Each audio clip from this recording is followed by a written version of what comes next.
ও মাঝি রে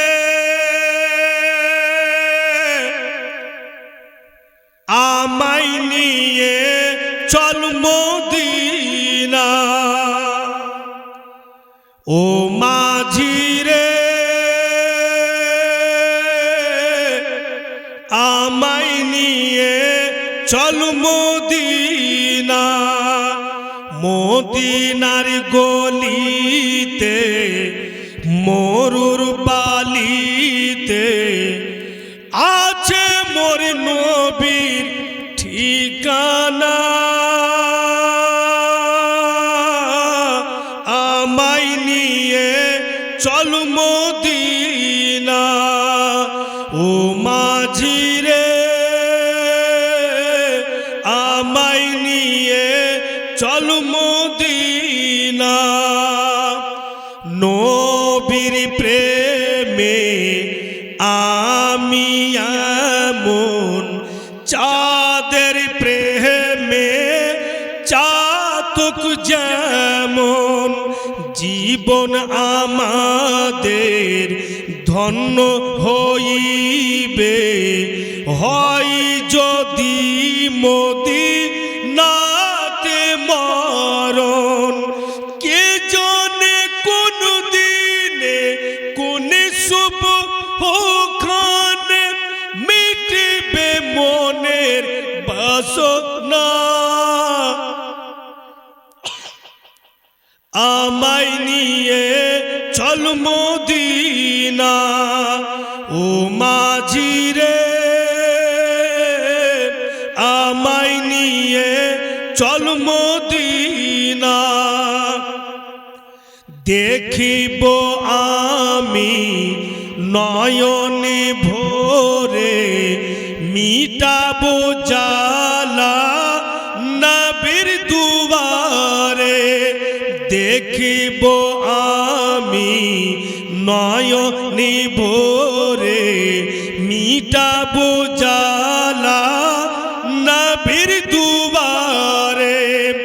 হাদিস কুরআন বলে নবীর ছোঁয়া পেলে পাথর হয়ে যায় সোনা। আমায় নিয়ে চল মদিনা। ও মাঝি রে আমায় নিয়ে চল মদিনা। মুআজ্জিজ হযরত, আজকের প্রোগ্রামের যেটা নাম রেখেছে মৌলা আলী কনফারেন্স। তো মৌলা আলীটা কে, উনি কেমন ব্যক্তি আজকে জিনার নামে এত বড় একটা জলসা রাখা হয়েছে। উনি হচ্ছেন বাপু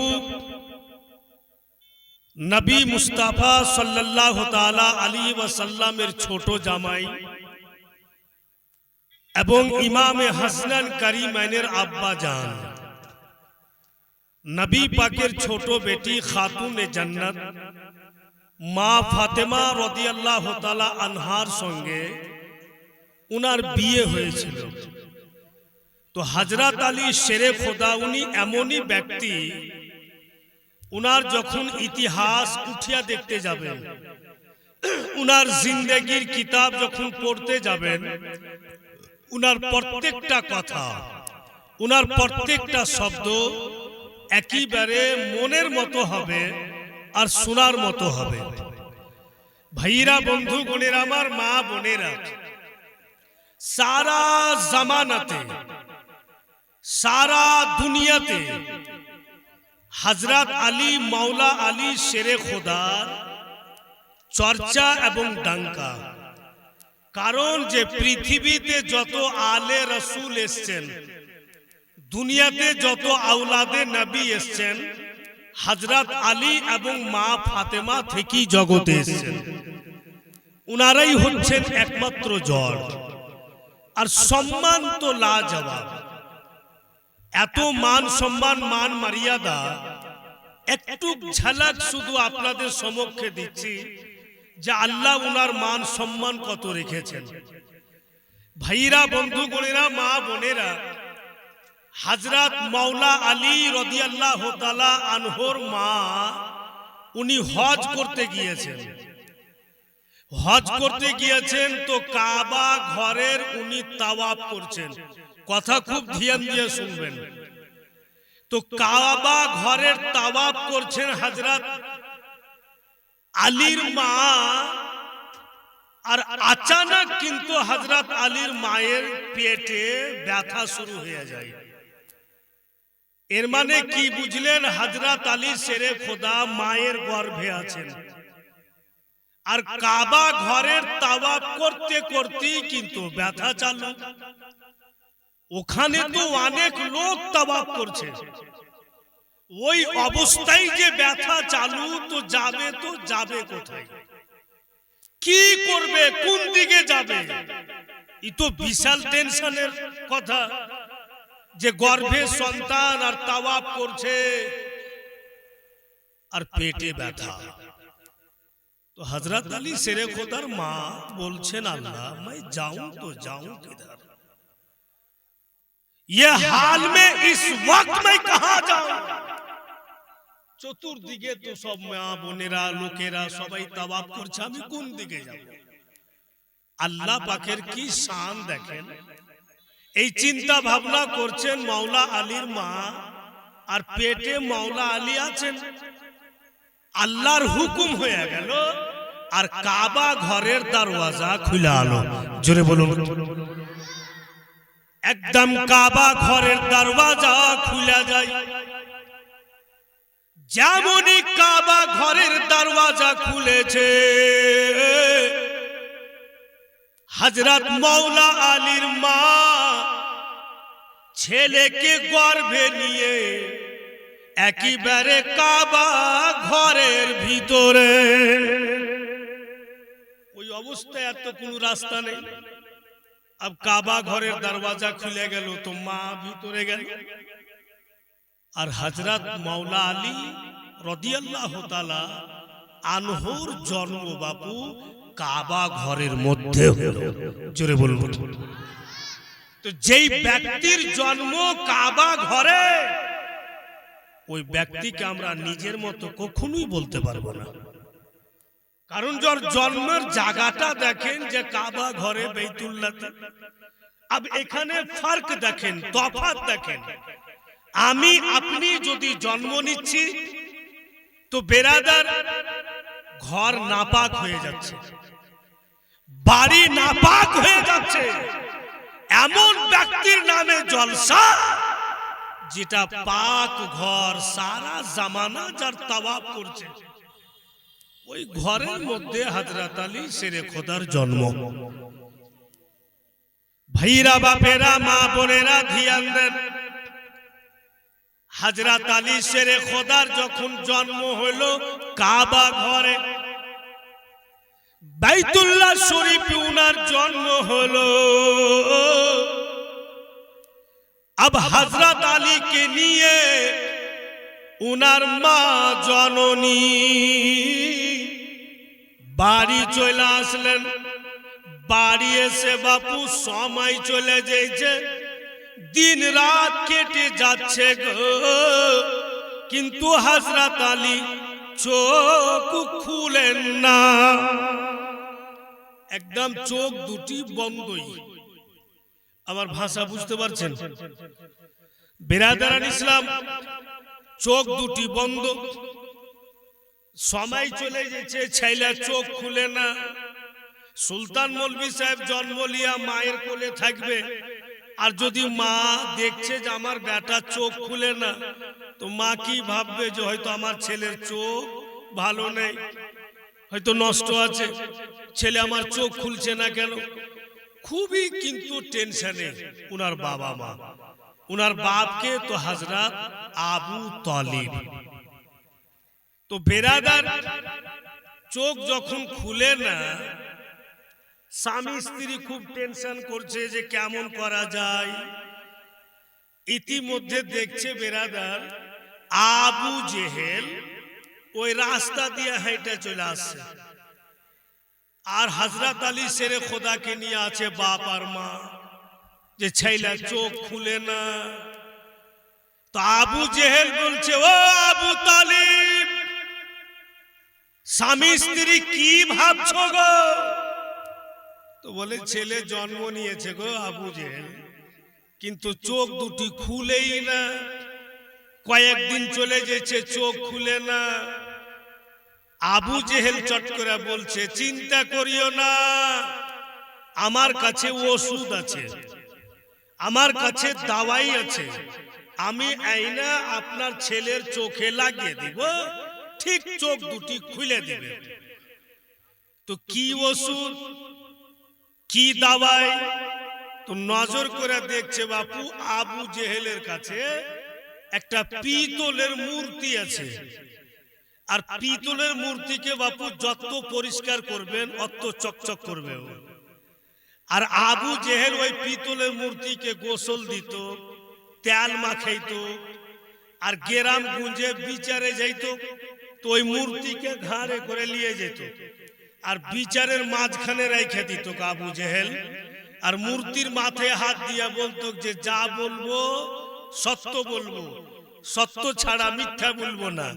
সমাজের সামনে বলতো, কিন্তু আর মুআজ্জাজ কিতাবে পড়ে দেখছি তো আবু জেহেলের সচ্চা কথা খুব কমই ধরে পাওয়া যাচ্ছে। আর পর দেবতার মাথায় হাত রেখে বলতে যে যা বলবো সত্য বলবো, সত্য ছাড়া মিথ্যা বলবো না। বেরাদার ওই পিতলের মূর্তিকে নিচে রেখে দিলে, আর বলছে, আবু তালিব, এই যে আমার দেবতা, এর পায়ের ধুল নিব, আর তোমার বেটার চোখে লাগাবো, খুলে দিবে। যারা হাইটে দিয়েছে ওরা কো খাড়ো করে দিছে আবু জেহেল কে, দাঁড়া দাঁড়া দাঁড়া, দেখে নে, তোরাও দেখে নে যে আমার কি বলে দেবতার ধুলে চোখ, এটা কি বন্ধ হবে না?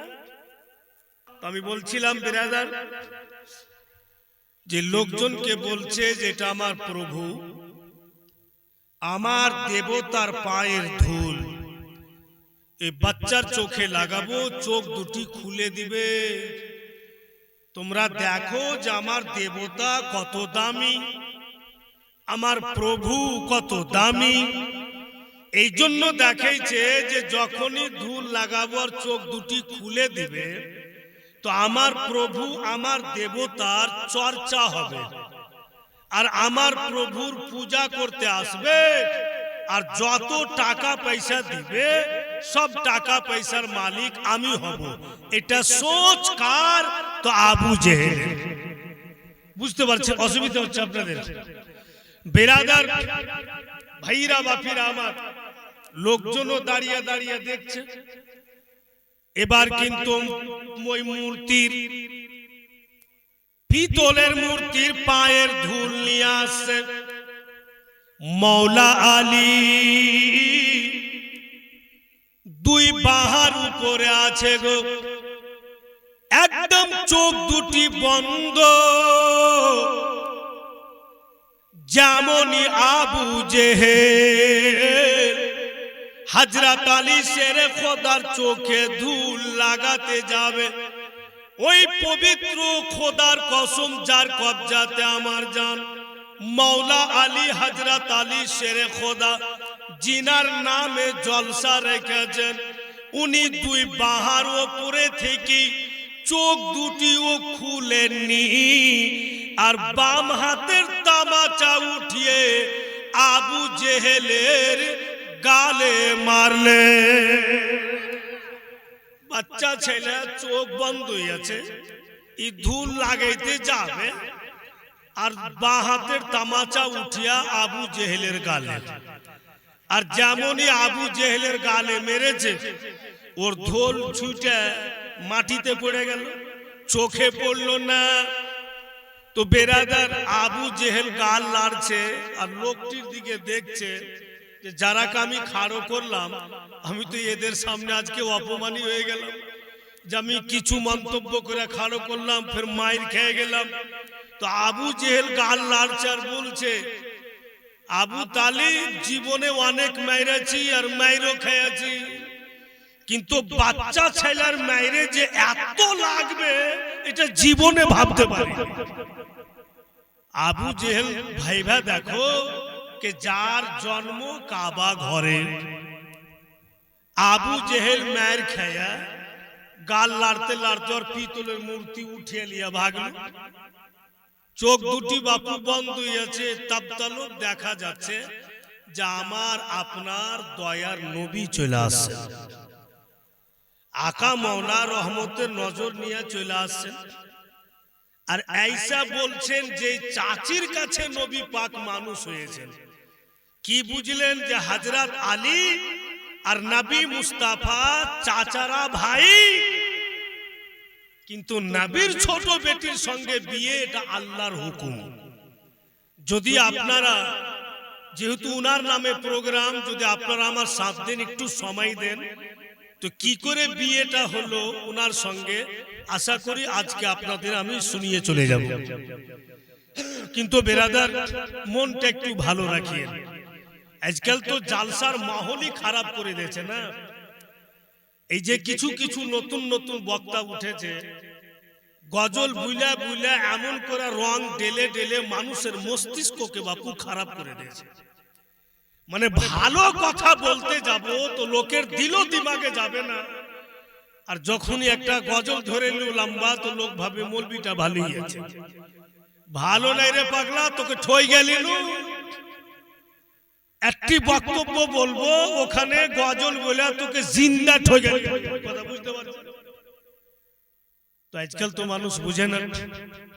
তো যাই হোক বেরাদার, আপনারা আমার সাথ দেন, কারণ যে কোনো জিনিস ওটা যদি দিল লাগে আপনি শুনেন তো আশা করি যে আপনি প্রত্যেকটা জিনিস বুঝতে পারবেন। এই মা বোনেরা বেটিরা আরামের বিছান ছেড়ে দিয়ে এসে গিয়েছো, মা খুব শান্তভাবে বসে আছেন, শান্তভাবে শুনুন। আমি তো বলে চলে যাব, কিন্তু সকালে যেন তোমরা এক অপরকে বলতে পারো যে হ্যাঁ রাত্রে সুলতান মৌলভী সাহেব ঝাড়খণ্ড থেকে এসেছিলেন, তো আমরা এই এই বক্তব্য উনার মুখে শুনেছি। বেরাদার, তো নবী মুস্তাফা ঈসা চাচিকে বলছেন, চাচি জান কি খবর? এই বাপু, এই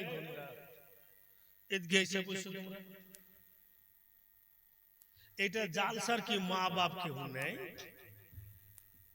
না? আসমান থেকে জালসা নেমে এটা শুরু হয়ে গেছে।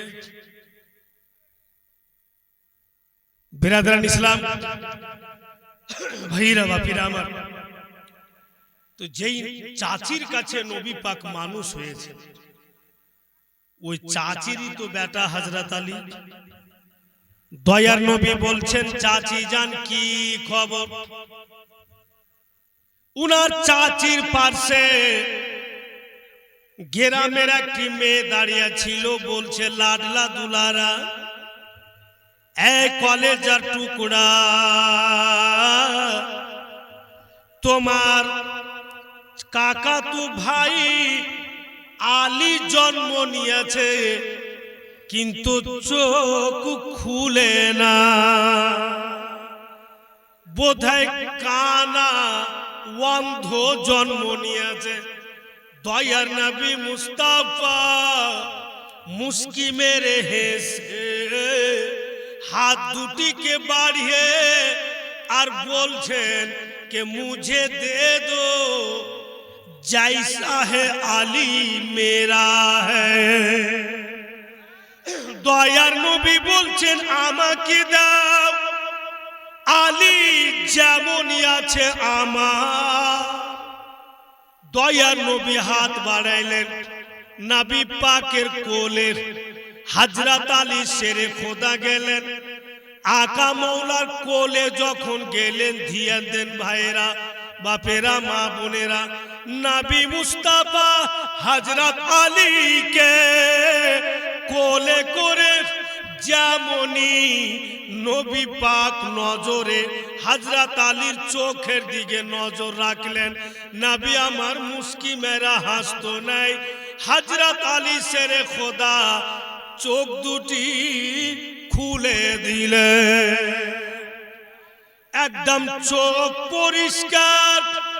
ওই হযরত আলী যখন চলাফেরা করতে লাগলেন, কথাবার্তা বলতে লাগলেন আর কালমা শরীফ পড়ে নিলেন বাচ্চা কালে, তো দয়ার নবী বলছেন, আলী গো, তুমি দুনিয়াতে আসার পর চোখ দুটি কেন খুলছিলে না?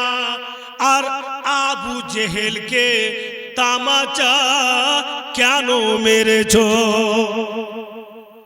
যখন কথা বলতে লাগলো, চলাফেরা করতে লাগলো, আর বাচপানি হযরত আলী কালমা পড়েছেন, তো রাসূল আল্লাহ বলছেন, আলী তুমি চোখ কেনে খুলছিলে না? আর আলী তুমি আবু জেহেলকে তামাচা কেন মেরেছিলে? তো হযরত আলী শেরে খোদা মুস্কি মেরা হাসছেন। কেন তামাচা মেরেছেন হযরত আলী বলবেন, আর কেন চোখ দুটি খুলছিলেন না ওটাও হযরত আলী বলবেন। বড় মর্মান্তিক কথা। এইগুলোই কি বলা হয়েছে যে চেপে রাখা ইতিহাস। মুআজ্জাজ হযরত, তো কেন তামাচা মেরেছিল আবু জেহেলকে হযরত আলী বাচ্চা কালে? এত সুন্দর কথাটা শোনার জন্য আলীর নামের প্রোগ্রাম, একটা কোন জওয়ান ওই শব্দের প্রতি 100 টাকা দিবে, 2100 টাকা একটা কোন জওয়ান। आवाज तर्ज को मेरी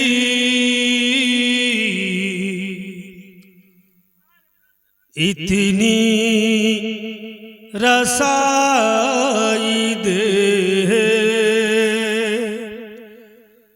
आवाज तर्ज को मेरी इतनी रसाई दे, आवाज तर्ज को मेरी इतनी रसाई दे, जब नात मैं पढ़ूं तो नबी को सुनाई दे, जब नात मैं पढ़ूं तो नबी को सुनाई दे, और जन्नत मिले तो शर्त है ऐसी जगह मिले, जन्नत मिले तो शर्त है ऐसी जगह मिले, जिस जगह से आँखों को मदीना दिखाई दे, जिस जगह से आँखों को मदीना दिखाई दे, जब ना तुम्हें पढ़ूं तो नबी को सुनाई दे। তো আমি বলছিলাম, নবী আমার বললেন, আলী তুমি চোখ কেন খুলছিলে না? আবু জেহেলকে তামাচা কেন মেরেছিলে? হযরত আলী শেরে খোদা বলছেন, ইয়া রাসূলুল্লাহ, ইয়া হাবিবাল্লাহ, আল্লাহ তাবারক ওয়া তাআলা আমাকে অন্ধ বানায়নি, আমার চোখ দুটি নষ্ট ছিল না, আমি জেনে শুনে ইচ্ছাকৃত চোখ খুলিনি, কারণ আমি ইরাদা করে চোখ বন্ধ করেছিলাম। যিনি কাবার ও কাবা প্রথম যদি আমাকে দেখতে হয় উনাকে দেখব, তারপরে দুনিয়ার কোন জিনিসকে দেখব। তো আমার আপনার নবী কাবারও কাবা, সারা জামানার কাবা বাইতুল্লাহ, তামাম মুফতি মুহাদ্দিসের কাবা বাইতুল্লাহ। কিন্তু আমার আপনার নবী উনি হচ্ছেন কাবারও কাবা। যদি রাসূলুল্লাহ কাবারও কাবা না হইতেন ভাইরা বাপিরা, তো নবী পাকের জন্ম দিবসে বাইতুল্লাহ ঝুঁকে সালাম করতো না।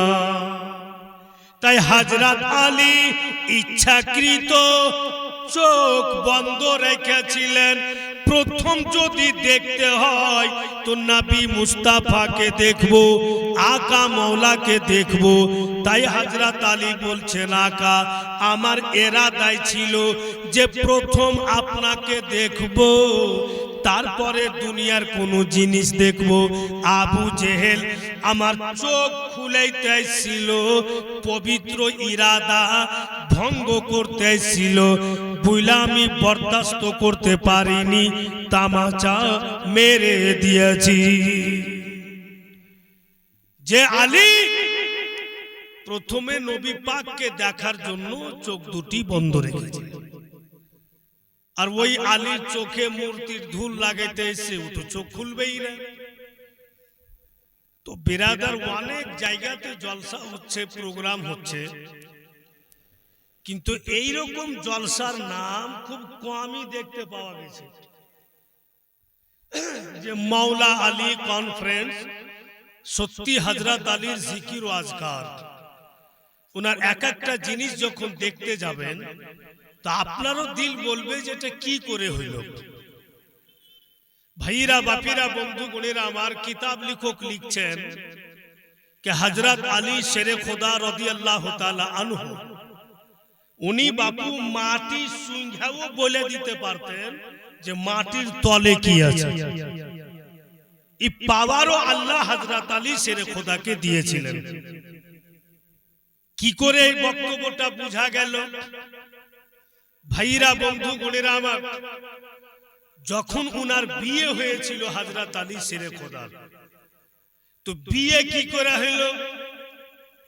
মানে নবী পাকের ছোট বেটি যখন বিয়ে দেওয়ার উপযুক্ত হইল, তো অনেক জায়গা থেকে বিয়ের প্রস্তাব এসছে, কিন্তু রাসূলুল্লাহ হ্যাঁ বলেন। তো হযরত উমর ফারুক, হযরত উসমান গনি এবং বিরাদার হযরত আবু বকর সিদ্দিক, ইনারা তিনজন আলোচনা করছে যে নবীর ছোট বেটি বিয়ে দেওয়ার উপযুক্ত হয়েছে। অনেকেই বিয়ের প্রস্তাব দিয়েছে, কিন্তু রাসূলুল্লাহ হ্যাঁ বলেননি। একটাই ছেলে আছে, যদি বিয়ের প্রস্তাব নিয়ে যাই তো নবী পাক বোধহয় হ্যাঁ বলবে। তো কে? তো নাম আসলো মাওলা আলী শেরে খোদার। তো চলো মাওলা আলীর কাছে যাই। তো হযরত আলী শেরে খোদার কাছে তিনও সাহাবী রাসূল গেলেন। হযরত উমর ফারুক, হযরত উসমান গনি, হযরত আবু বকর সিদ্দিক রাদিয়াল্লাহু তাআলা আনহু তিনজন গেলেন। গিয়া দেখছেন যেন হযরত আলী ঘোড়াকে ঘাস খিলাইছেন। যেমনই তিনজন সামনে গিয়া সালাম দিলেন, হযরত আলী বলছেন কি খবর? তিনো চাঁদ একসঙ্গে। বলে ওগো আলী, আমরা একটা প্রস্তাব নিয়ে এসেছি, এই প্রস্তাবটা তুমি মেনে নাও। বলে কেমন প্রস্তাব? বলে নবীর ছোট বেটি বিয়ে দেওয়ার উপযুক্ত হয়েছে। ওগো আলী, তুমি বিয়ের প্রস্তাব খানা নিয়ে যাও। হযরত আলী বলেন, কি করে আপনারা আমাকে বললেন? আমাকে চলতে শিখাইলেন নবী পাক, বলতে শিখাইলেন নবী পাক, ছোট থেকে বড় করলেন নবী পাক, উনি আমাকে খিলিয়ে মানুষ করলেন, আমি কি করে বিয়ের প্রস্তাব নিয়ে যাই? বলে আলী গো, কথাটা মেনে নাও, ইনকার করিও না। হযরত আলী খুব চিন্তায় পড়লেন, বারবার উনারা রিকোয়েস্ট করছেন। হযরত আলী অবশেষে চিন্তা ভাবনা করে বললেন, ঠিক আছে, তবে একটি কথা, বিয়ের প্রস্তাব নিয়ে যাব আমি, কিন্তু দিনে যাব না, রাত্রে যাব। বিয়ের প্রস্তাব কখন রাত্রে নিয়ে যায়? আর উনি বলছেন যে আমি রাত্রে যাব। এনারা তিনজন বলছেন যে রাত্রে তো রাত্রে, কিছু বলিও না, নেই তো যাইবে না। বলে ঠিক আছে আলী, তুমি রাত্রি যাও। আপ দেখেন নবী পাকের বাড়ি যাইছেন, ওই বাড়ি যেই বাড়িতে উনি খাইয়া পিন্ধা মানুষ। নবী পাক উঙ্গলি ধরে চলতে শিখাইলেন। তো হযরত আলী গোটা এলাকাতে দেখছে যে সবাই ঘুমিয়েছে কিনা। সব বাড়ি বাড়িতে ঘুমিয়ে যাবে, দরওয়াজা বন্ধ হয়ে যাবে, তখন আলী চুপচাপ যাবে। এই বইলা বাপু দেখছে তো গোটা গাঁও ঘুমিয়ে গেছে, কেউ জায়গা নেই। আর আকেই কিন্তু নবী পাকের দরবারে যাচ্ছে। গিয়া বাপু দরওয়াজার কাছে হযরত আলী দরওয়াজার জাঞ্জির ধরলেছেন, আর মুখে বলেন না, আওয়াজও দেন না যে হুজুর আমি আলী এসছি, আকা আমি আপনার আলী, কিচ্ছু বলেন না গো, খালি জাঞ্জির হিলেছেন এমনি করে। তো জাঞ্জির হিলেছেন তো আওয়াজ তো হইবে। তো বাপু বর্তমান যুগে যদি সুলতান মৌলবীর বাড়ি যায়, ঢের রাত্রে কেউ ঘাটার ঘাটার করে জাঞ্জির হিলায়, তো हमके লাগছে আমি ৭২,০০০ গাইল দেব যে তুই কি গঙ্গা বিরক্ত করতে চলে এসেছে, কে আছে রে, লাঠি খান বাহির কর তোরে। এই জাঞ্জির হিলিয়া হিলিয়া নিন বিরক্ত বরবাদ করে দিলে আমার। কিন্তু হযরত আলী জাঞ্জির হিলেছেন, আওয়াজ দিচ্ছেন না। ভিতরে বাপু হযরতে উম্মে সালমা অত রাত্রে নবী পাককে বলছে, আকা কেটা জাঞ্জির হিলেছে, আওয়াজ দেয় না, কে আছে হুজুর? তো নবী আমার আকাশের দিকে দেখলেন, আর নিচে নজর করে মুস্কি মেরা হাসছেন নবী মুস্তাফা, আর হাইসা বলছেন, सलमा पहचानने की जरूरत नहीं, खोल दरवाजा, इतनी रात में आली के अलावा कोई हो ही नहीं सकता। रसूल अल्लाह বলছেন, सलमा दरवाजा खोल। কার ক্ষমতা যে এত রাইতে চলে আসে আর জাঞ্জির হিলায়? আমার আলী ছাড়া কেউ না। নবী পাকের কাছে কিছু ছুপা আছে? আমরা যে কয়েকজন এসেছি সব তো জানছেন নবী পাক যে আমার স্টেজে কে কে শুনতে গিয়েছে। হযরত উম্মে সালমা এসে দরওয়াজা খুলছেন, তো হযরত আলী বলে হুজুর আসেন। হযরত আলী ভিতরে গিয়ে যেমন আমরা কিয়ামে দাঁড়াই না হাত বেঁধে, এইভাবে হাত বেঁধে ইজ্জত সহকারে নবী মুস্তাফার সামনে দাঁড়িয়েছে। নবী আমার শেরে খোদার চেহারা দেখে সালাম কালাম হওয়ার পর বলছেন, দয়ার নবী আলী গো, তোমার রূপ রং দেখে মনে হয় তুমি বোধহয় তোমার দিলের কথা বলতে এসছো। হযরত আলী বলছেন, আকা ঠিক বলেছেন আপনি। নবী আমার বলছেন, আলী জলদি বলো। বলে, ইয়া রাসূলুল্লাহ ফিদা কা আবি ও উম্মি হুজুর, আপনার পদতলে আমার মা বাবা কুরবান। হুজুর আপনি চলতে শিখালেন, বলতে শিখালেন, ছোট থেকে বড় করলেন। আকা আপনার আলী আর ছোট নাই, হুজুর বড় হয়ে গিয়েছে। তাই আমার মন বলছিল আপনি যদি আমার সংসারটা বানিয়ে দিতেন খুব ভালো হইতো। মানে স্পষ্ট বলছেন না যে আপনি আমার বিয়েটা দিয়ে দিতেন তো ভালো হইতো, বলছেন যদি আপনি আমার সংসারটা বানিয়ে দিতেন তো ভালো হইতো। সংসার তো একাই হইবে না, দুজন লাগবে। তো নবী আমার ফের মুস্কি মেরা হাইসা বলছেন, আলী তুমি বিয়ে করতে চাইছো নাকি? বলে ইয়া রাসূলুল্লাহ, যদি আপনার আদেশ হয় তো নবী আমার বলছেন, আলী বিয়ে করবে তো একটি মেয়ের প্রয়োজন যে লাগবে, একটি মেয়ে লাগবে। বলে হ্যাঁ। তো আলী তুমি কি কোথাও মেয়ে পছন্দ করেছো? তো হযরত আলী শেরে খোদা বলছেন যে হ্যাঁ। দয়ার নবী বলছেন, আলী জলদি বলো, লেট করিও না। ওই কিসমত ওয়ালি মেয়েটিকে যাকে তুমি পছন্দ করেছো। রাসূলুল্লাহ বলছেন যে ভাগ্যবান মেয়েটিকে যাকে আলী তুমি পছন্দ করেছো। তো হযরত আলী বলছেন যে আকা বলছি। তো রাসূলুল্লাহ বলছেন বলো। বলছি বলে আর চুপচাপ দাঁড়িয়ে আছেন। ফের নবী আমার বলছেন, বলো না আলী।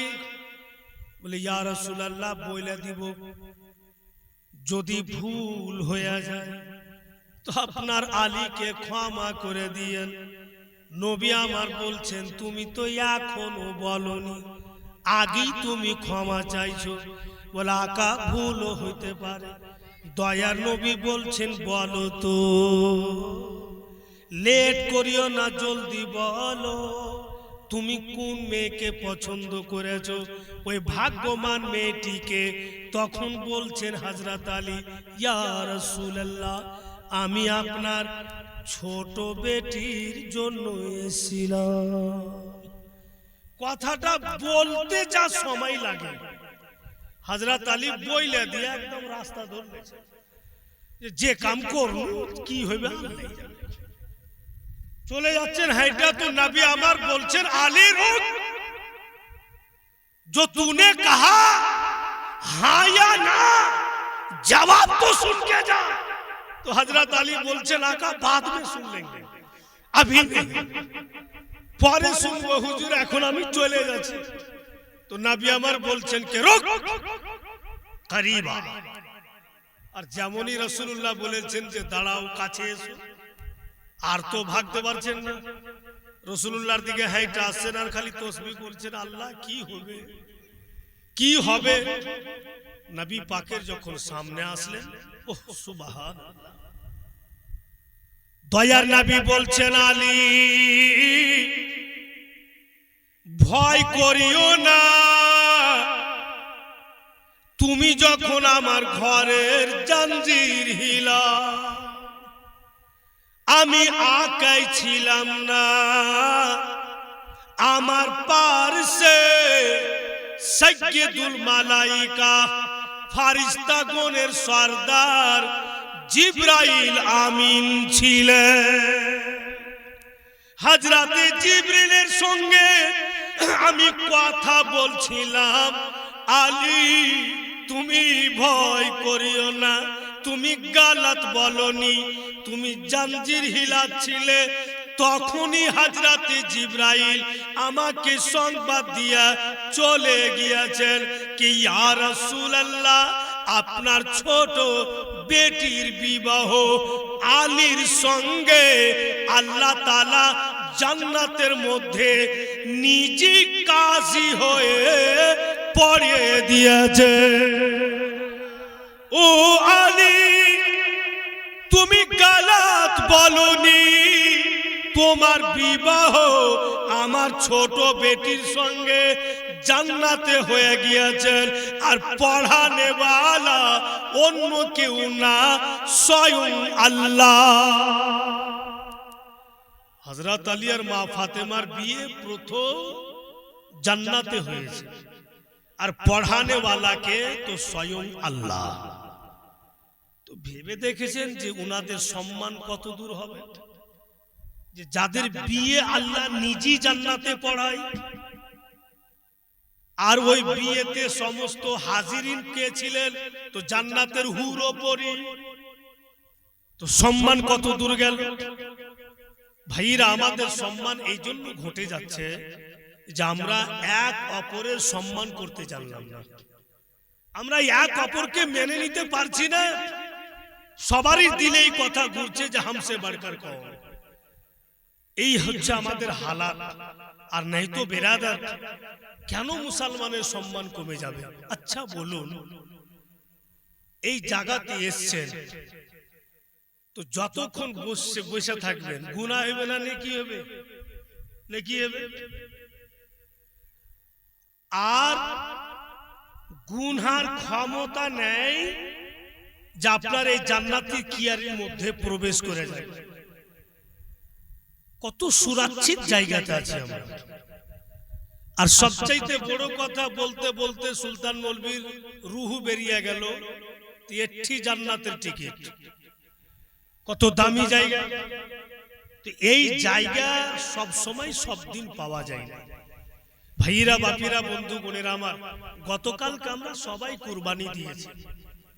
তো বাবু আজকে যে আমরা এখানে যত লোক এসেছি, अब हजरत আলীর বিয়েটা কি রূপ হবে, अब দুনিয়াতে বিয়ে হবে কিনা, কি কি বর্ণনা আছে, ইনশাআল্লাহ যদি আপনারা সঠিক থাকেন, মন খারাপ না হয়, তো আমি পূর্ণ বয়ানটা আপনাদের সম্মুখে রেখে দেওয়ার চেষ্টা করব।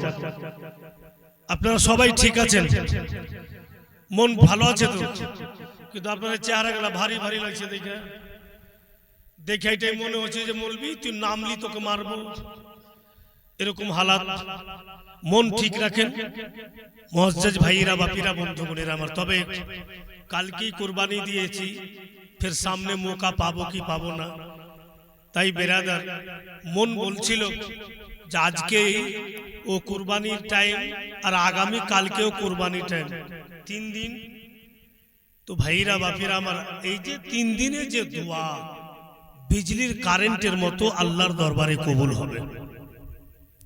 তো বেরাদার ভাইরা বাপিরা আমার, যখন বিজলির কারেন্টের মতো কবুল হবে, তো কোন ছেলে এখানে যে যার বাপ মা বেঁচে আছে কিন্তু কমজোর হয়ে গেছে, বুড়া হয়ে গেছে, তো 100 টাকা দিয়া বলবে যে কারেন্টের মতো কবুল হবে মৌলভী সাহেব, আমার বাপ মাকে যেন আল্লাহ ভালো রাখে, এই সভাতেই দোয়া করে দেন।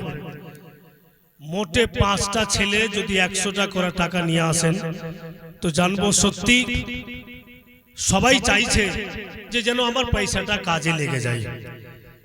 বাপ মা চলে গিয়েছে, কবরে গিয়েছে, ওর জন্যই 100 দিবে যে দোয়া হোক, যেহেতু কুরবানির আবহাওয়া আছে। ফের 1 বছর পর বাঁচবো কি বাঁচবো না আল্লাহ পাকই জানে, কারণ যে হায়াত মওত বলা যায় না। তো আমি যখন 5 জনের কাছে আরমান করেছি, তো দেখেন চেষ্টা করে। আর মা তোমরা তো মরবে না, জিন্দা থাকবে, জীবনে তোমরা মরবে না, তোমরা দিও না। যারা দিবে, আর যারা মরবেই না তো দুয়ার তো দরকার নেই। আর যদি এনে থাকো মা বেটিরা কিছু 2-1 টাকা তো দিয়ে দিবেন।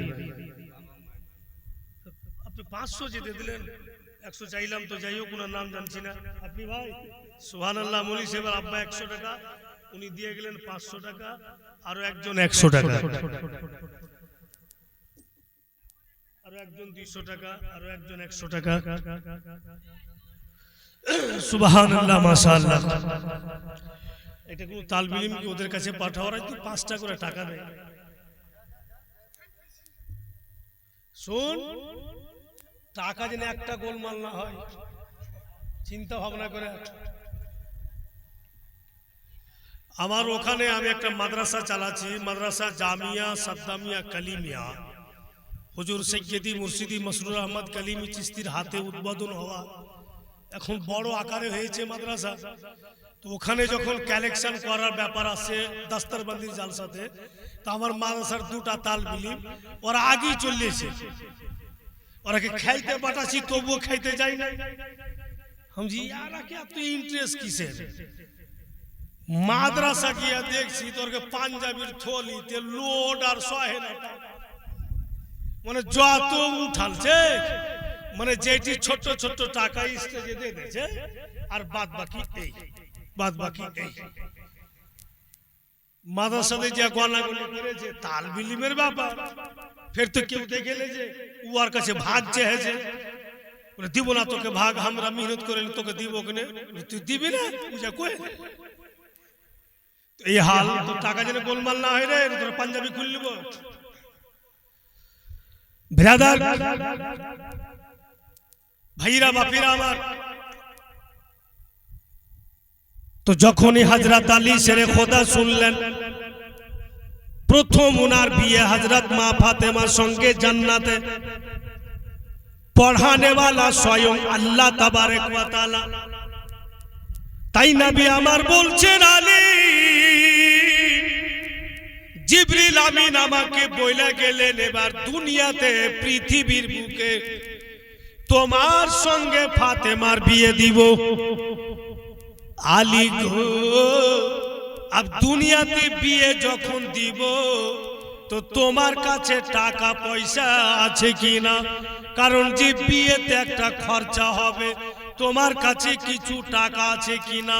হযরত আলী বলছেন, ইয়া রাসূলুল্লাহ আমার কাছে কি আছে কি নাই সবই আপনি জানেন, তবে হুজুর গো আমার কাছে একখানা তলোয়ার আছে, যদি আপনি আদেশ করেন আমি তলোয়ার খানা বিক্রি করে দিই।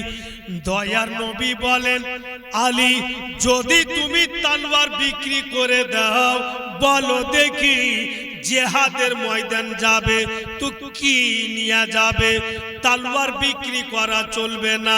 হযরত আলী বলেন, তবে আমার কাছে একখানা ঘোড়া আছে, হুজুর ঘোড়া বিক্রি করে দিচ্ছি।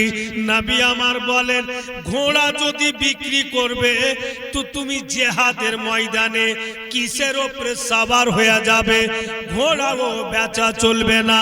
হযরত আলী বলেন, ইয়া রাসূলুল্লাহ ইয়া হাবিবাল্লাহ, তবে আমার কাছে একখানা ঢাল আছে, যদি আপনি আদেশ করেন তো ঢালখানা বিক্রি করে দিই। তলোয়ারে বন্ধু ওয়ার করে আর ঢালখানাতে রক্ষা করে। নবী আমার বলছেন, আলী তোমার ঢালখানা বিক্রি করে দাও, তবে এলান করো আগামী কালকে তোমার ঢাল বিক্রি হবে। চতুর্দিকে এলান হয়ে গেল, আগামী কালকে হযরত আলী শেরে খোদার ঢাল বিক্রি হবে। আর হযরত আলীর যে কোনো জিনিস সাহাবায়ে কিরাম বড় পছন্দ করতে। ঢাল বিক্রি হবে সবাই জেনে নিল, যেমন আপনারা বসে আছেন এইভাবে মাজমা বসে গেল, আগামী কালকে ঢাল বিক্রি হবে হযরত আলী, আর নবী মুস্তাফাও ওই মাজমাতে আছেন। একজন বলছে, আকা আমার তরফ থেকে 1000। নবী আমার দেখে নিলেন, চুপ থেকে গেলেন। ফের অন্যজন সাহাবী রাসূল বলছেন, হুজুর আমার তরফ থেকে 1500 টাকা। ফের রাসূলুল্লাহ দেখে নিলেন, চুপ থেকে গেলেন। সবাই কিন্তু দাম বলছে, নবী আমার শুনছেন আর দেখছেন, কোনো উত্তর দিচ্ছেন না। সাহাবাই কেরাম বলছেন, আকা কিছু বুঝতে পারি না যে দামের উপরে দাম বলে যাচ্ছি, দামের উপরে দাম বলেই চলে যাচ্ছি, আপনি যে কিচ্ছু বলছেন না হুজুর, হ্যাঁ বা না বা কত লাগবে কিচ্ছু তো বলবে না। কা দয়ার নবী বলছেন, অতক্ষণ পর্যন্ত আমার আলীর ঢালের দাম ধার্য হবে না, যতক্ষণ পর্যন্ত আমার উসমান না এসছে। হযরত উসমান গনি রাদিয়াল্লাহু তাআলা আনহু, উনিও নবী পাকের জামাই। নবী পাকের 2 বেটির বিবাহ হযরত উসমান গনির সঙ্গে হয়েছিল। প্রথমে হযরত রোকেয়া ইন্তিকাল হলেন, তারপরে হযরত উসমান গনির সঙ্গে বিয়ে হয়েছিল হযরতে কুলসুমে। তাই উনাকে বাপু উলামায়ে কেরাম বলবেন যে হযরতে উসমান যুন্নুরাইন, মানে উনার কাছে নবী পাকের দুটা নূর ছিল। কে? একটা হযরতে রুকায়া আর হযরতে কুলসুম। তো উনিও নবী পাকের জামাই।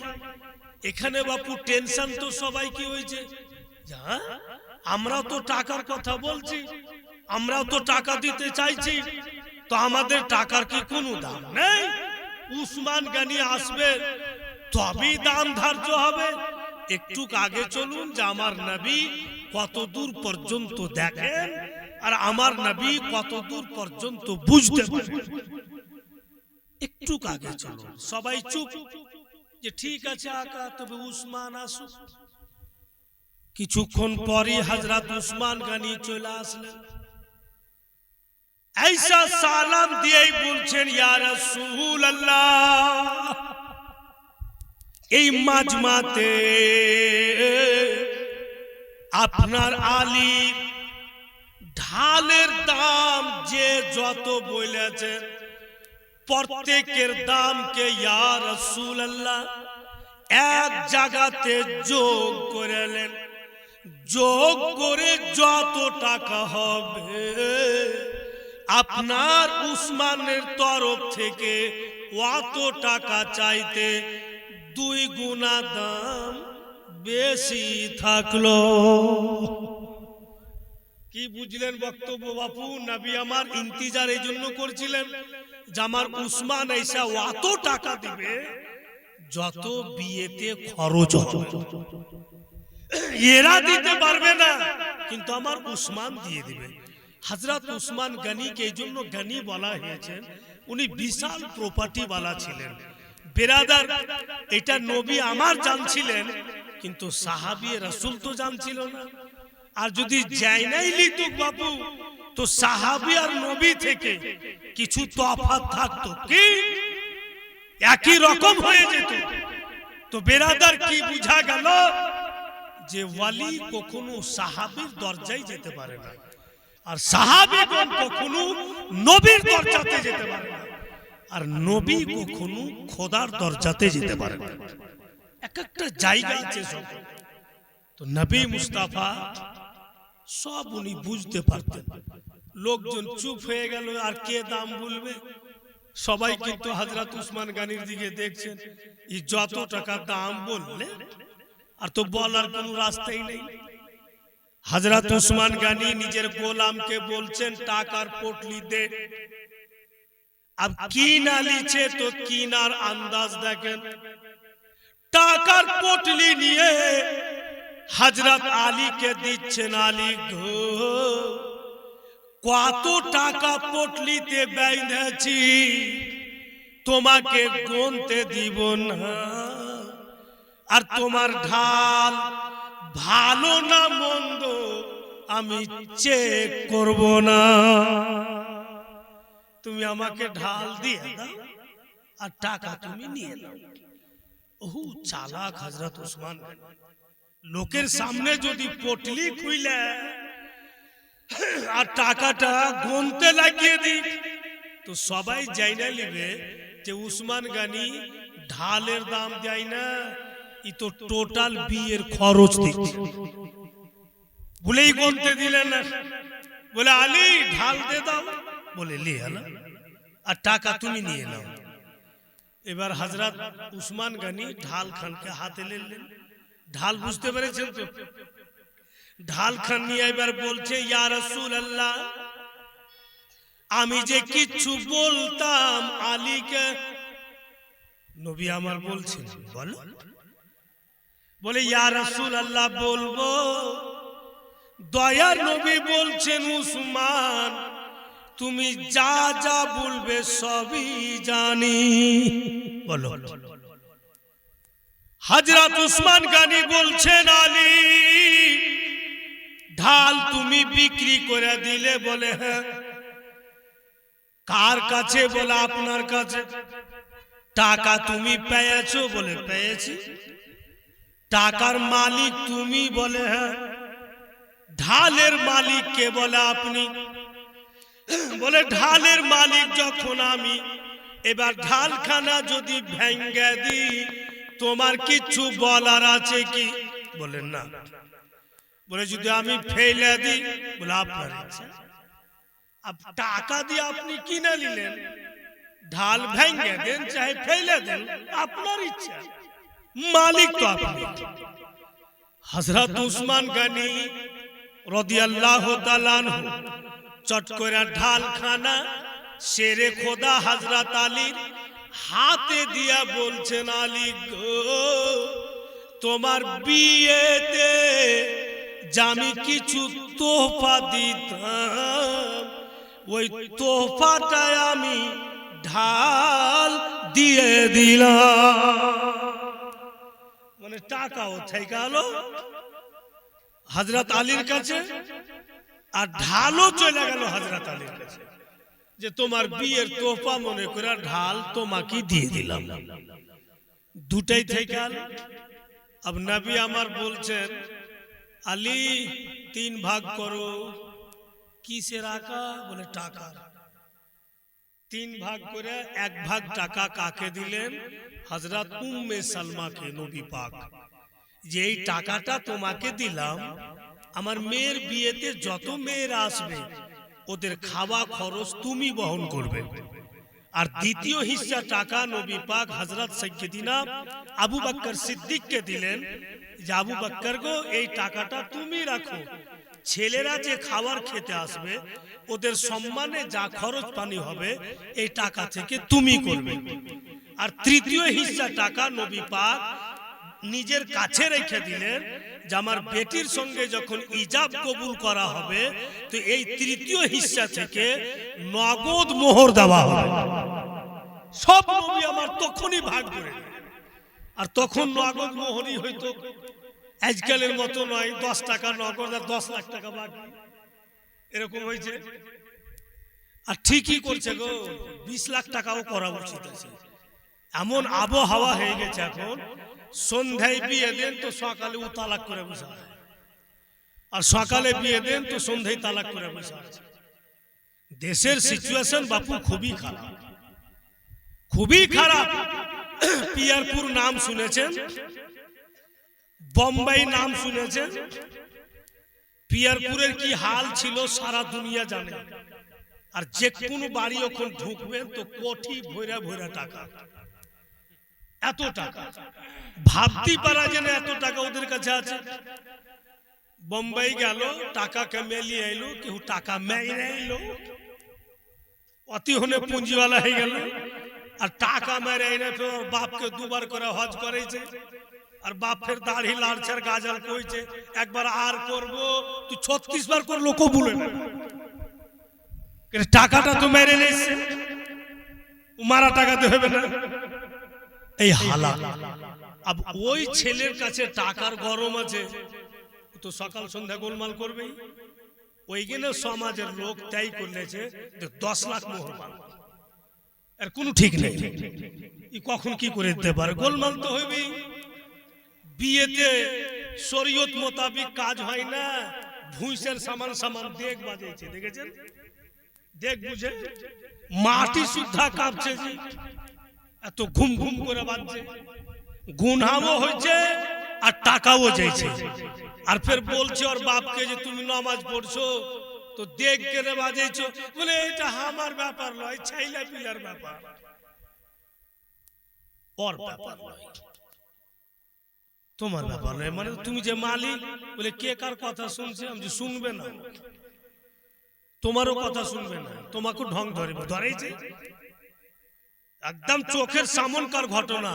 চায়ের দোকানে বসে আছি আর বেটা ব্যাগ এনে কইছে, বাবু ব্যাগ ফের বাড়তে রাই খেয়ে চলে এসেছি, ধর ব্যাগ ডালে ধর, আর ধর 500 টাকা লে, কি কিলিবি লেলবি, যেটি বাঁচ মেরে খেলি, চাটা খেলবি যা, বলে দিয়ে হুকুম করে দিলে বাপকে করে উড়া, বলে জৈসি করনি ওইসি ভরনি। আমার বেটা বলুক তো, ওকে জবাই করে দেবো, আমাকে হুকুম চালাবে। ওই যে বোম্বাই থেকে না 10,000 পকেটে ভরে দেয় চা খাওয়া, এটি যে ফের পাবো না, ওই বাপের নামে বেটা দোয়াও করবে না বলেই মানে উলমায়ে কেরাম অহরহ বলছে স্টেজে যাইছি কারণে ওইসি পারনি যেমন করবেন তেমন প্রতিফল হবে।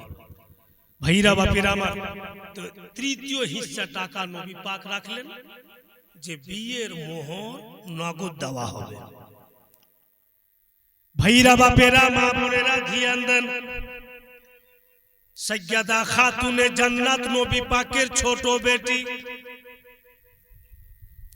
বন্ধু গণিরা আমার রাত্রি বেলা ইবাদতে আছেন আর দয়ার নবী মুস্তাফা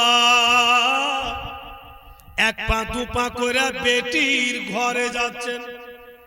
দেখি আমার বেটির অবস্থা কি, মেয়ে আমার কেমন আছে। গিয়া দেখছেন নবী পাক তো লাডলি বেটি যাই নামাজে বসে আল্লাহর তাসবিহ তাহলিল করছেন।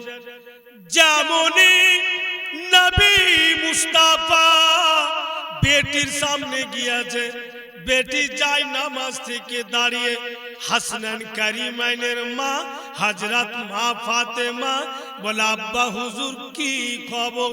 মোর নবী আমার বলছেন বেটি বছরে মা দুটি কথা বলবো। বলে আব্বা বলুন কি খবর? হাইরে নবী মুস্তাফা উনি বলছেন লাডলি তুমি আমার বেটি, আমি তোমার আব্বা জান। মারে আজকে যদি তোমার কাছে কিছু চাই বেটি বলো তুমি দিবে কিনা? হযরত মা ফাতেমা বলছেন আব্বা জান ইশারা তো করেন, আপনার ইশারা হবে তো আমি আমার কলেজা পর্যন্ত বের করে দিয়ে দেব। দয়ার নবী বলছেন লাডলি বেটি কলেজা বের করতে হবে না। এই লাডলি মা তুমি যাই নামাজে বইসা আল্লাহর ইবাদত করছো, আর এমনও লিখছে কিতাবে সাইয়্যিদা মা ফাতেমার কোনদিন এক ওয়াক্তেরও নামাজ কাজা হয়নি, কখনো উনার নামাজ কাজা হয়নি। আরো লিখছে কিতাবে রাত্রিবেলা উনি ইবাদত করতেন, ইবাদত করতে করতে ফজরের আজান হয়ে যাইত। তো হযরত মা ফাতেমা বলতেন আল্লাহ তুমি রাত এত ছোট ছোট করেছো যে তোমার রাত শেষ হয়ে যাচ্ছে, ফাতেমার ইবাদত শেষ হয় না। কত ইবাদত গুজার বান্দি ছিলেন বন্ধুগণ আমার, যেই ফাতেমা খাতুনে জান্নাতকে নবী পাক বলছেন বেটি এই যাই নামাজে আরো তুমি ইবাদত করো আর দুয়া করে আল্লাহকে বলো আল্লাহ আমি বিয়েতে রাজি না। এই জন্য বলবে তোমার বিয়ে প্রথমে জান্নাতে আল্লাহ তাআলা পড়িয়ে দিয়েছেন আলীর সঙ্গে, এবার দুনিয়াতে বিয়ে দিতে বলেছে। তুমি যখন বলবে কি আমি বিয়েতে রাজি নাই, নিশ্চয়ই তোমাকে গায়বী আওয়াজ দিবে কিসে তুমি রাজি হবে, কেন তুমি রাজি নাই? লাডলি বেটি তুমি তো জানো যে তোমার আব্বা উম্মতের দুঃখে দুঃখী, উম্মতের সুখে সুখী।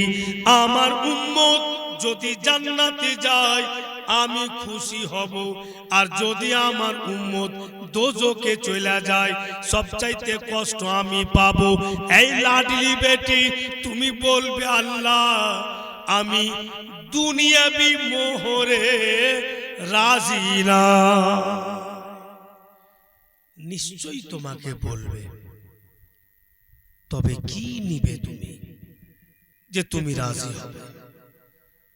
দয়ার নবী বলছেন বেটি যখনই তোমাকে বলবে যে তুমি কি বিয়ের মোহরে নিবে, যে তুমি রাজি হবে, তখন তুমি বলবে মা যে আল্লাহ আমার আব্বা জানের যত উম্মতি সকলের জীবনের গুনাহ খাতা বাক্সাইসের দলিল চাও। তুমি আমার উম্মতের গুনার বাক্সাইসের দলিল বিয়ের মোহরে চাও, নিশ্চয়ই তোমাকে দিবে। বলুন দেখি ওই পরিবারকে কি করে ভুলে যাই? হযরত মা ফাতেমাকে কি করে আমরা ভুলে যাই, যিনি নিজের বিয়ের মোহরে আমাদের সকলের গুনার বাক্সাইসের দলিল চাও। বলেই তো সারা জামানা আহলে সুন্নাতুল জামাতের লোক কখনো নবী আর আলে নবীকে বাপু ভুলতে পারে না, জীবনে ভুলতে পারবে না। গুনাহ করছি আমরা, মাফ করেছেন নবী আর আলে নবী। ভুল পথে চলছি আমরা, আল্লাহর দরবারে হাত উঠিয়ে কাঁদছেন আমাদের জন্য নবী আর আলে নবী। এই জন্য যেন আমরা সবাই সহি পথে চলে আসি, যেন গুনার দিকে না যাই, নেকির দিকে চলে আসি, আর যেন আখিরাতে আমরাও জান্নাতের হকদার হয়ে যাই।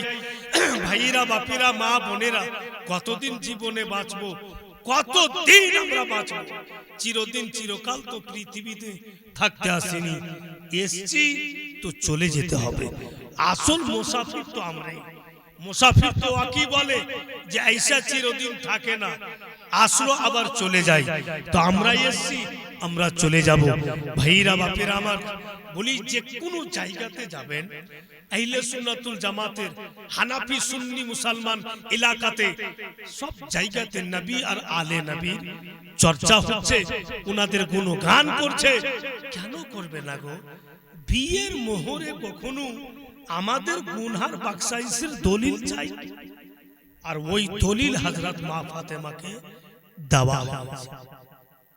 আর সত্যি এই যে আমার মা বোন বসে আছেন, ইনাদের জান্নাতে সরদারনি হযরত মা ফাতেমা, আর আমরা যে এসেছি আমাদের সরদার জান্নাতে ইমামে হাসান ইমামে হুসাইন। আব দেখেন বেরাদার, নবী পাকের বাড়িতে বাংলা শব্দে এই জন্য হযরত মা ফাতেমা আর হযরত মাইশা সিদ্দিকাকে নিয়ে দু চারটি কথাবার্তা হয়েছে, একটু ধ্যান দেন। বাংলা শব্দের জন্য বলছে কে রাশকু করে নবীর ঘরে আম্মা বেটিতে, ওগো আম্মা বেটিতে, কাহারি আগে কে যাবে সে খোদারি জান্নাতে। রাশকু করে নবীর ঘরে আম্মা বেটিতে, ওগো আম্মা বেটিতে, কাহারি আগে কে যাবে সে খোদারি জান্নাতে। কাহারি আগে কে যাবে সে খোদারি জান্নাতে। মা আয়েশা কয় ফাতেমায়, ওগো জোহরা, আমি জিনার সঙ্গিনী সে আল্লাহর প্যারা। মা আয়েশা কয় ফাতেমায়, ওগো জোহরা, আমি জিনার সঙ্গিনী সে আল্লাহর প্যারা। পিতা আমার আবু বকর প্রথম ঈমানদার, সব বিবিদের চেয়ে বেশি আমারই অধিকার। উনি বলছেন হযরত মাইশা সিদ্দিকা, যিনি আমার বাবা, উনি প্রথম ঈমানদার। সত্যি হযরত আবু বকর সিদ্দিকের বেটি, আর হযরত আবু বকর সিদ্দিক প্রথম কলমা পড়নে वाला। আগে মা আয়েশা সিদ্দিকা বলছেন যে আমার কাছে আছে হাদিস, আছে বিপুল গুণ। উনি বলছেন যে আমার কাছে হাদিস আছে, বিপুল গুণ আছে। হাদিস বলতে যে আমি নবী পাকের অর্ধাঙ্গিনী, নবী পাকের স্ত্রী, আর নবীর কথা বললেই হচ্ছে হাদিস, আর আল্লাহর কথা বলতেই হচ্ছে কোরআন। তো যখন আমি নবী পাকের স্ত্রী, তো আমার কাছে হাদিস আছে, বিপুল গুণ আছে। এবার হযরত মা ফাতেমা জিনার বক্তব্য শুনছেন, উনি কি মিষ্টি উত্তর দিচ্ছেন দেখেন। ইনি তখন বলছেন, মা ফাতেমা বলেন, ও মা ঠিকই বলেছো, এত কথার মাঝে তুমি আসল ভুলেছ। মা ফাতিমা বলেন ও মা ঠিকই বলেছ, এত কথার মাঝে তুমি আসল ভুলেছ। এত কথার মাঝে তুমি আসল ভুলেছ। তোমার কাছে আছে হাদিস, আছে বিপুল গুণ, নাই যে তোমার আছে আমার নবীর দেহের খুন। নাই যে তোমার আছে আমার নবীর দেহের খুন। কেমনে স্বামীর খুনকে তুমি, কেমনে স্বামীর খুনকে তুমি রাখবে পিছেতে। কাহারি আগে কে যাবে সে খোদার জান্নাতে। সত্যি উনি বলছেন যে আসল জিনিসই মা ভুলে গেছেন। আমার কাছে আমার আকার খুন আছে, আমার শরীরে আমার আকা মওলার রক্ত আছে।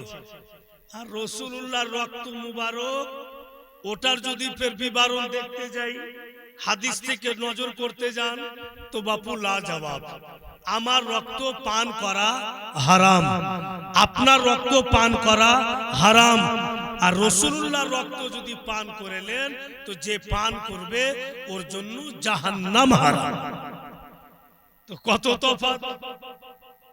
যেই রক্তর জন্য জাহান্নাম হারাম, আর ওই রক্ত সাইয়্যিদা খাতুনে জান্নাত মা ফাতেমার মধ্যে আছেন, তুমি জান্নাতি মা বোনদের সরদারনি হবেন না? যার জীবনে এক ওয়াক্তের নামাজ কাজা নেই। এটা হয়তো অনেকই প্রশ্ন জাগবে যে মৌলভী সাহেব, যে কোনো মা সন্তান জন্ম দেয় তো দীর্ঘদিন ধরে তো নাপাক থাকে, তোমার ফের নামাজ কাজা কি করে হলো না? এই জন্য হয়নি যে যখন ইমামে হাসান জন্ম নিলেন কিছুক্ষণ আবার উনি পবিত্র হয়ে গেলেন। জোরে বলুন। ফের ইমামে হুসেন জন্ম নিলেন, কিছুক্ষণ উনি নাপাক থাকলেন, আবার উনি পবিত্র হয়ে গেলেন। বলি উনার এক ওয়াক্ত নামাজ কাজা হয়। উনি নবীর বেটি, অথচ নামাজ উনার কাজা নেই। আর সুলতান মলিসের বেটিটাকে দেখেন, ও নামাজ পড়তেই জানে। কি করে পড়তে জানবে? বুড়া বুড়া লোক তো নামাজ পড়তে জানে না, কারণ যে কখনো পড়েনি, জানে না। আচ্ছা বলেন, এই ছেলেটা মৌলভী সাহেব জওয়ান আছে, আর একটা বুড়া কুসনি ওর পাশে আছে, আর দোনটাই নামাজ পড়ছে, তো মন বলছে আপনাকে যে বুড়াটার থুথি বেশি চলবে না জওয়ান মৌলভী সাহেবের থুথিটা বেশি চলবে? জওয়ানটার চলবে। কিন্তু বাপু নামাজ পড়তে গেলছি, ও বুড়াকে একদিনও নামাজ পড়ে পারি না, ও আগে বাইরে চলে আসছে। এত স্পিডে পড়ছি যে বুড়াকে ফেল করব, কিন্তু না, ও ফের আগে বাইরে চলে আসছে। মন কিন্তু খারাপ, আর সহ্য হয় না। এই এত জালসা বইলা বাড়াচ্ছি সারা দুনিয়াতে, এই বুড়া কি পারি না আমি? কি করব? তো আর কোন বন্ধুকে বলছি যে দাদা সচ্চা বল, কি রে ভাই, আমি অমুকটা লোক আপনার বন্ধু। হ্যাঁ কেন? আমি যে নামাজ পড়তে যে যাচ্ছি তোকে পারি না কেন নামাজ পড়ে? কেমন পারবো না? আমার আগে যে বাইরে গেছে একই সামান রিকা, যা দোয়া পড়ছি, যা টাইম লাগছে উনিও পড়ছেন। আগে যে বাইরে চলে আসে মসজিদ থেকে, এইসব আর 3 কাপ চা খাওয়া হয়েছে, তুমি আমরা বাইরে, আর দাঁতও তো নেই, খালি ফুক ফুক করছে। তো বুড়া বলছে যে শুন সুলতান, শুন শুন, তোকে বইলে দিচ্ছি রে ভাই, তুই কোয়ারি সামনে বলিস না, তো মান সম্মান থাকবে না। আমি বলবো না দাদা, বলতে। তো আমার কানে মুখ লেগে বলছে কিচ্ছু জানে না, আর মানে দুয়া পড়ে না। গেল আল্লাহু আকবার, এই এই এই এই, ওকে তো পড়তে সময় লাগে না, জিন্দেগি ভরে ওকে পারবো না, মইরা যাবো কিন্তু ওকে পারবো না। ও তো পড়েই না, পড়লে তবে না সময়টা লাগবে। ও পাটা পাট ঠুকলো, চায়ের দোকান যে বসো, তখন বুঝতে পারলো যে না, এর সাথে লড়াই করে কোনো লাভ নেই। নামাজ হচ্ছে আমুল ইবাদত, নামাজ ছাড়া গতি নাই। মা বেটিরা নামাজ পড়তে হবে, যতই কিছু করে। ইবাদত করবেন তো পাক থাকবেন, আর পাক যখন থাকবেন তা আশা করি হাঁটবেন তবুও সওয়াব, আর ভালো জায়গাতে যা বসবেন তবুও সওয়াব। আর আমার মা বোনেরা যদি ফজরের নামাজ পড়ে পরিবারের জন্য, স্বামীর জন্য, বেটা বেটির জন্য যদি রুটি বানায় তবুও সওয়াব। জোরে বলেন। ঝাড়ু দেয় তবুও সওয়াব। তো নিজকে চেষ্টা করুন আল্লাহর इबादत गुजार बंदा हवा, कारण जे मौत से किसको रिश्तेदारी है, आज हमारी तो कल तुम्हारी बारी है। बिरादरान इस्लाम भाई रात 1টা বেজে গেল, আবার বোধহয় আগামী কালকে আপনাদের প্রোগ্রাম। আমি তো আপনাকে দেখেই ছাড়ছি যে আপনাকে নিন চলে এসেছে। হ্যাঁ, মেলে এখন সময় লেগে যাবে শর্টকাটে।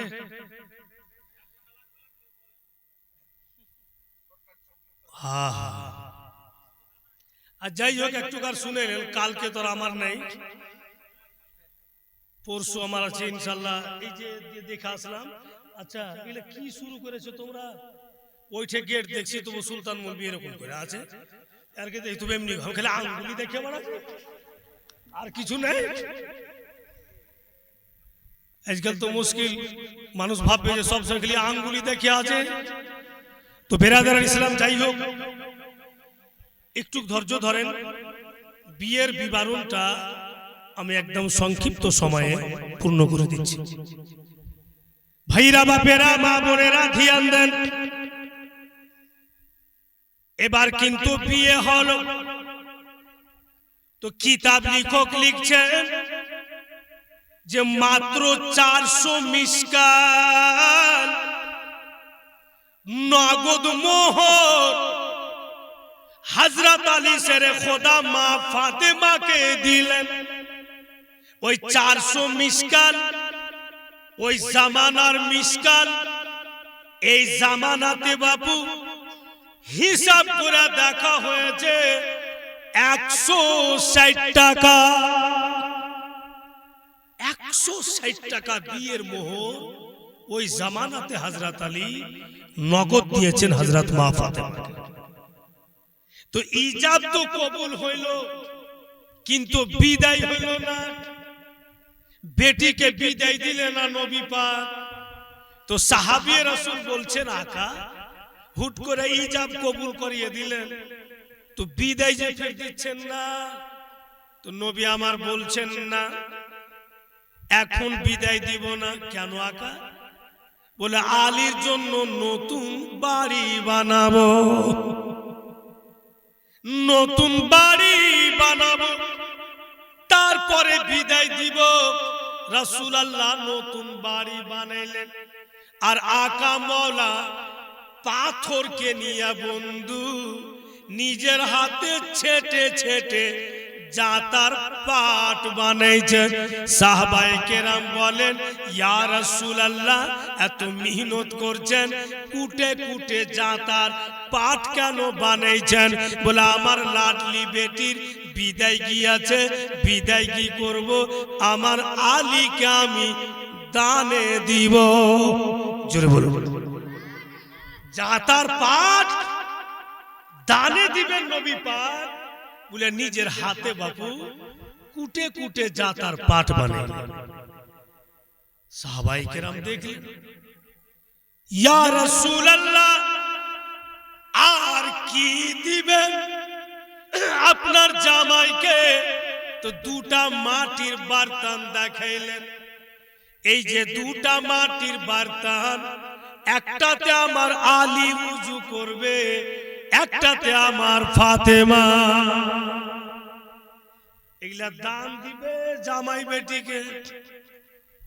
তারপরে রাসূলুল্লাহ খেজুরের গাছের দিকে শাহাদাত উঙ্গলির ইশারা করলেন, আর যেমনই উঙ্গলির ইশারাতে ডাকলেন, খেজুরের পাত খেজুরের গাছ থেকে নবী মুস্তাফার উংলির ইশারাতে চলে আসলো। ওই খেজুরের পাত দয়ার নবী নিজের হাতে একেবারে বসে বসে জিরা জিরা করে কাটছেন, ছোট্ট ছোট্ট করে কাটছেন। সাহাবাই কিরাম বলেন, আকা এত মেহনত করছেন, দেন আমরাকে দেন, আমরা জিরা জিরা করে কেটে দিচ্ছি। কি করবেন? খেজুরের পাতাগুলো এত জিরা জিরা করে কেটে তো বলতেছে, ও গো আমার আলী আর ফাতেমার জন্য বিছানের গদ্দি বানাবো আর বালিশ বানাবো। তখন তুলা ছিল না, তো রাসূলুল্লাহ জামাই বেটির জন্য খেজুরের পাত জিরা জিরা করে কেটে বালিশ আর গদ্দি বানালছেন। আর বাপু এখন যাই নামাজ নিজের হাতে তৈরি করলেন রাসূলুল্লাহ খেজুরের পাতে, যে আমার আলী আর ফাতেমা নামাজ পড়বেন। আর লম্বা লম্বা পৈরের বাঁশগুলোর কি নাম বলছেন আপনারা? আমাদের পাহাড়ি দেশে খুব হয়। ওই লম্বা লম্বা পৈরের বাঁশের নবী আমার খাটলা বানাইলেন নিজের হাতে জামাই বেটিকে দেওয়ার জন্য। বর্তমান যুগে বাপু যেগুলো দানের কথা বললাম, আজকাল যদি কোনো শ্বশুর নিজের জামাইকে দিতে চায়, জামাইকে সুলতান মৌলবীর শ্বশুর যদি বলতো আমাকে যে বাপুরে তোমাকে জায়নামাজ দিব, যা তার পাট দিব, মাটির বাদ্দান দিব আর খেজুরের পাতের গদ্দি দিব, আমি হিন্দুস্তান ছেড়া পাকিস্তান ভাগ দিব। তোর বেটিকে বিয়াই, তোর বেটির বিয়া হইবে, তারপরে দেশে ঘুরবো। নিতক না হযরত আলী को তখন কেউ বলেছে, हजरत अली आपके लिए सरकार ने ये इंतजाम किया। तो हजरत अली मुस्की में रहे ऐसा बोलছেন, मैं बहुत खुश हूँ, सरकार ने जन्नत में जाने का सामान ही दे डाला। हजरत अली বলেছেন যে রাসূলুল্লাহ জান্নাতে যাওয়ার সামানই তো দিয়ে দিলেন আমাকে। জায়নামাজ তো জান্নাতে যাওয়ার সামান, মাটির বর্তন উযু করার জন্য তো জান্নাতে যাওয়ার সামান না।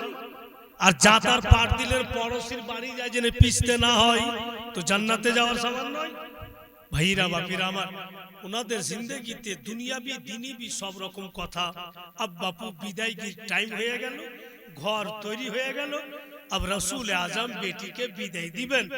তো বিদায় যখন দিবেন নতুন বাড়িতে নিয়ে যাবেন, তো রাসূল আল্লাহ নিজের বাড়িতে ভাইরা বাপেরা মা বোনেরা উনি পাও রাখছেন, তো বাইছা বাইছা যেমন আপনি ভিড়ে চলবেন, তো চরম ভিড় আছে লোকের, তো আপনি পা দেখে শুনে রাখবেন যে লোককে ঠেস না লেগে যায়।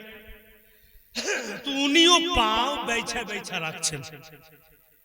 বেটির বিদায়গির দিন সাহাবায়ে কেরাম বলছেন, ইয়া রাসূলুল্লাহ কি খবর, এত পা বাইছা বাইছা কেনে রাখছেন, লোকের তো ভিড় বেশি নাই। দয়ার নবী বলছেন, ওগো ইন্নি আরা মালা তারাও না, নিশ্চয় আমি যা কিছু দেখি তোমরা দেখতে পাও না। আমার লাডলি বেটির বিয়ের বিদায় গীতে আল্লাহর তরফ থেকে ৭৭,০০০ ফারিস্তা নাজিল হয়েছে। তাই আমি পা বেঁচে বেঁচে রাখছি, ৭৭,০০০ ফারিস্তা ভেবে দেখেছেন হাইরে নবীর ঘরানা, উনার লাডলি বেটির বিদায় গীতে আল্লাহর তরফ থেকে ৭৭,০০০ ফারিস্তা পর্যন্ত নাজিল। আর বিদায় কি হবেন, পা উঠিয়েছেন মা ফাতেমা, আর যেমনই পা উঠিয়েছেন জমিনে পা রাখতে যাবেন, উনার পায়ের তলাতে বাপু আচানক যেন ফুলের বিছানা, উনি পাও চাইরা ধরা আছেন, আচানক ফুলের বিছানা। তো নবী আমার বলছেন, বেটি পা রাখো, তোমার জন্যই তো ফুল বিছানো। পা রেখে দাও মা। ফের পা রাখলেন, আর এক কদম উঠিয়া পাও রাখতে যেছেন, ফের ফুলের বিছানা, ফের ওই ফুলের উপরে পা রাখছেন। বলেই উর্দু ভাষাতে বাপু এখানে একটি কথা বলেছেন কে শহরে গুলশান কোন দেখে দস্ত তৈবা छोड़ी करें और सूए जन्नत कौन जोए दर तुम्हारा छोड़ कर शहर गुलशन कौन देखे दस्त तैबा छोड़ कर और कदम कदम पर रहमतों के फूल होते थे निसार कदम कदम पर रहमतों के फूल होते थे निसार जब चली थी फातिमा ससुराल मैका छोड़ कर शहर गुलशन कौन देखे दस्त तैबा छोड़ कर। कदम कदम पर रहमतों के फूल होते थे निसार जब चली थी फातिमा ससुराल मैका छोड़कर। उनार पाয়ের ঘর কদমে রহমতের ফুল বাপু বিছানো যাচ্ছিল। এবার বেরাদার নতুন ঘরে গেল, নতুন বাড়িতে গেল। বন্ধু ওই জমাতে রাসূলুল্লাহ এক গিলাস পানি নিলেন আর পানিতে উংলি ডুবালেন, উংলি উঠিয়ে উংলির পানি হযরত মা ফাতেমার শরীরে ছিটা মারলেন। ফের উংলি ডুবালেন, উংলির পানি শেরে খোদার শরীরে ছিটা মারলেন। আবার উংলি ডুবালেন, নতুন বাড়ির চতুর্দিকে ছিটা মারলেন। বাদবাকি পানি বললে আলী ফাতেমা তোমরা দুইজন পান করে নাও। দুইজন পান করে রাসূলুল্লাহ বলছেন লাডলি বেটি আজকে থেকে তুমি আমার নিকটে সবচাইতে প্যারি। আলী আজকে থেকে তুমি আমার নিকটে সবচাইতে ইজ্জতওয়ালা, আর তোমরা দুইজন থেকে আমার আলো আওলাদ পৃথিবীতে আসবে। अब নতুন জীবন চালু বুইলা রাসূলুল্লাহ বাড়ি গেলেন আর নতুন ঘরে বাপু রুটি বানাইছেন হযরত মা ফাতেমা আর শেরে খোদা বিছানায় শুতে আছেন, আরাম করছেন। একবার রুটি বানাইছেন, একবার হযরত আলীর দিকে দেখছেন। হঠাৎ করে দেখছেন হযরত মা ফাতেমা যে হযরত আলী শেরে খোদা মাথা খানা বিছানা থেকে নিচে ঝুঁকিয়ে দিয়েছেন। প্রথম যে কথাটা বলেছিলাম এই জায়গাতে আছে, নিচে ঝুঁকিয়ে দিয়ে আর কথা বলছেন হযরত আলী। তো হযরত মা ফাতেমা ভাবছেন কার সাথে কথা বলছেন, কেউ তো নাই। নজর করে দেখছেন তো হযরত আলী শেরে খোদা মাটির সঙ্গে কথা বলছেন। আর যেই মাটি খানা দেখা কথা বলছে মাটিও হিলছে, জোরে বলুন। আর মাটিও হযরত আলীর সঙ্গে কথা বলছে। ভাইরা বাপেরা বন্ধুগণেরা আমার, মাটি কি বলছেন হযরত আলীকে আর হযরত আলী কি বললেন মাটিকে, কি এমন কথা চলছিল হযরত আলী থেকে আর মাটি থেকে, নিশ্চয়ই মর্মান্তিক কথা। এই জায়গাতে থাকলো অনেক কথাবার্তা লম্বা চওড়া, ফের যদি কখনো আসি তো খালি মাটিটা মনে করিয়ে দিবেন, ঠিক এখান থেকে বলবো। কেমন গজল আর বয়স নাই, বয়স শেষ হয়ে গেছে, আজকের গজল গো।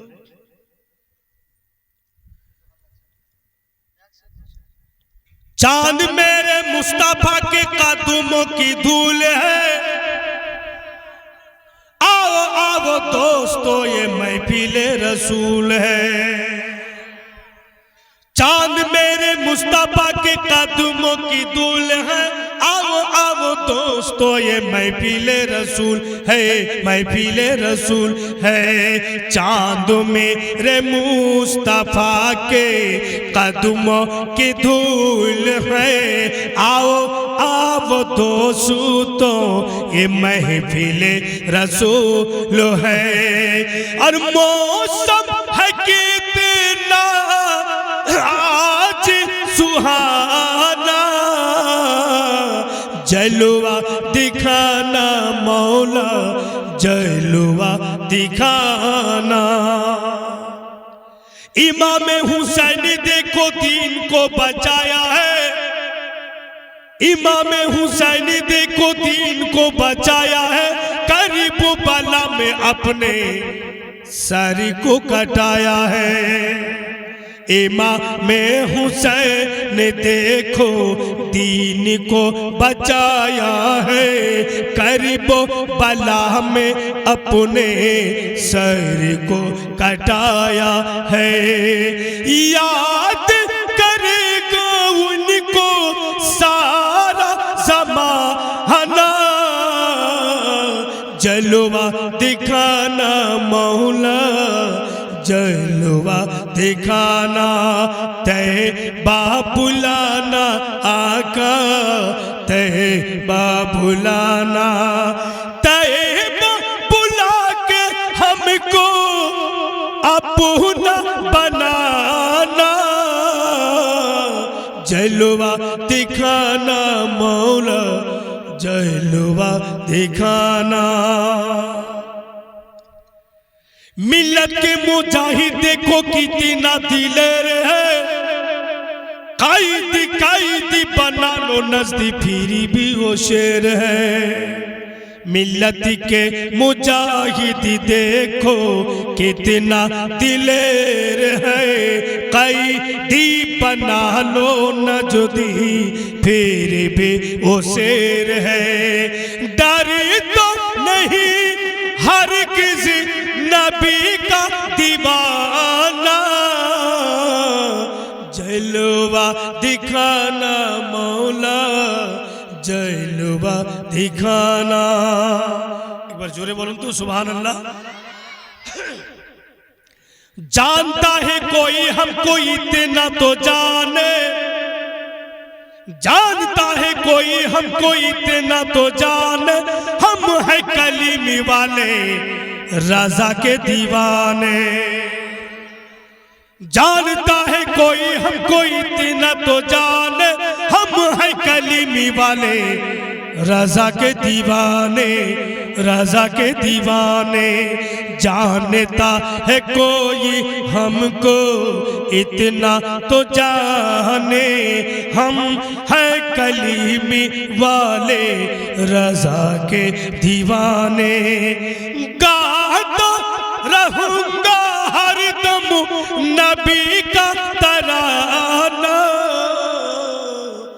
तैबा बुलाना मौला तैबा बुलाना। वाखिर दवाना अल्हम्दुलिल्लाह रब्बिल आलमीन। चल उठ खड़े हो।